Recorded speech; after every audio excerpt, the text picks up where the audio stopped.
पिछले वीडियो में आप लोगों ने देखा कि सिंधु सभ्यता की जानकारी मैंने आप लोगों तक पहुंचाई। और दोस्तों, आप लोगों को कैसी लगी होगी? अगर अच्छी लगी हो तो मेरे उस वाले वीडियो को लाइक कर देना। और बढ़ते हैं आगे। आखिर दोस्तों, 3300 ईसा पूर्व से लेकर 1700 ईसा पूर्व तक सिंधु सभ्यता चली थी। बड़ी विकसित हो रही थी।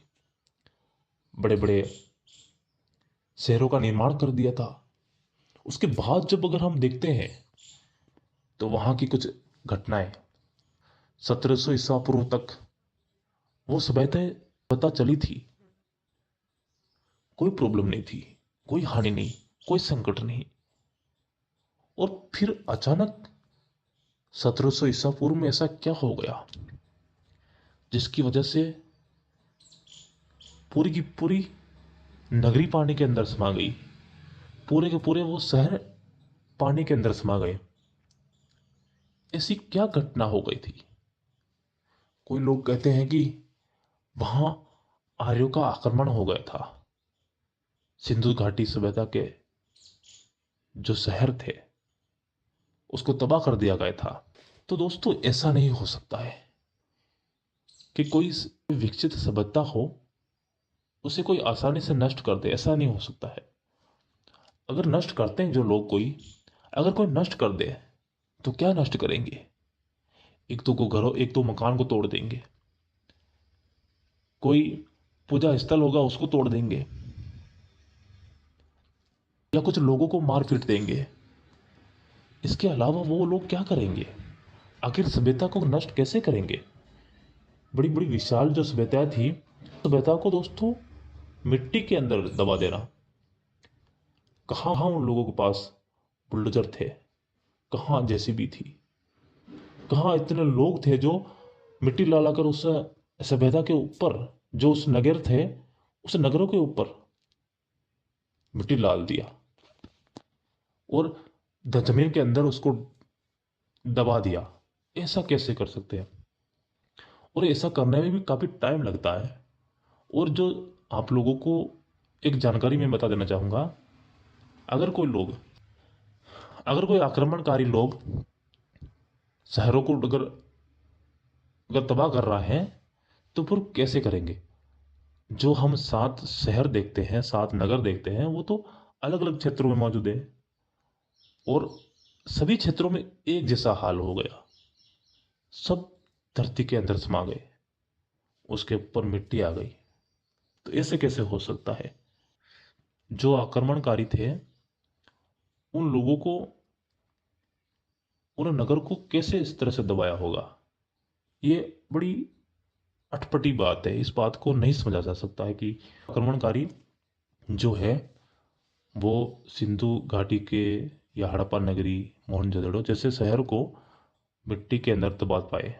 ऐसा नहीं हो सकता दोस्तों। मेरे हिसाब से एक बात ऐसा हो सकता है कि वहां कोई प्रकृति आपदा आई हो सकती है। ऐसा हो सकता है।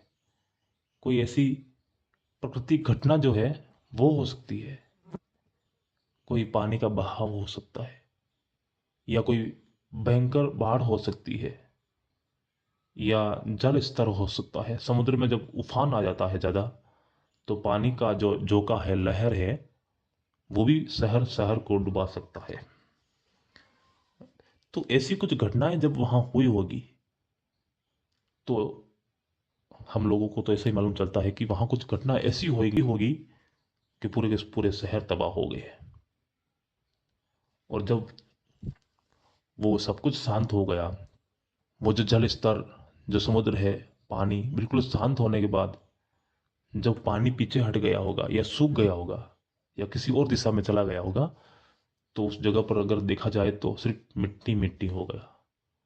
यानी कि जो रेत के टीले थे वो टीले जो है पूरे नगर को दबा के बैठ गए होंगे। ऐसा हो सकता है। दोस्तों, उसके आगे बढ़ते हैं। सिंधु घाटी से हम लोग आगे बढ़ते हैं और आगे जाकर कहाँ जाते हैं? तो वहीं चलते हैं ना, सिंधु घाटी सभ्यता के ऊपर चलते हैं। और उस मिट्टी पर खड़े रहकर हम देखते हैं कि आगे का क्या हाल रहा होगा। चलो चलो चलते हैं हम उस धरा पर जहाँ सिंधु घाटी, जहां पर सिंधु सभ्यता रहती थी, जहां जहां वो लोग राज करते थे। तो वहां हम लोग चलते हैं, 1700 ईसा पूर्व तक हम लोग पहुंच गए थे। वहां जाने के बाद हम लोगों ने देखा कि बिल्कुल शांत माहौल था, सब कुछ तबाह हो चुका था। नगर के नगर और शहर के शहर धरती के अंदर समा चुके थे। कोई कोई हलचल नहीं दोस्तों। जो लोग कुछ बचे होंगे वो अलग अलग क्षेत्रों में, जंगलों में पलायन कर चुके होंगे और वो अपना गुजारा चला रहे होंगे, ऐसा हो सकता है। उसके बाद दोस्तों,